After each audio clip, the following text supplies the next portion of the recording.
Yeni Avatar filmi resmen kinoteatrları dağıdır. Gəlin görək bu necə baş verdi. Təsəvvür edin, Avatar Alov və Kül cəmi ilk həftə sonunda 88 milyon dollar gətirib.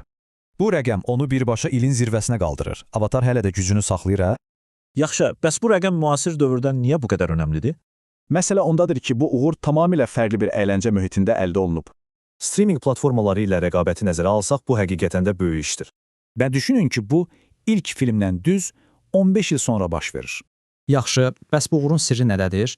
Birincisi, əlbəttə ki, o inanılmaz vizual effektlər. Ekspertlər sadəcə heyran qalıb.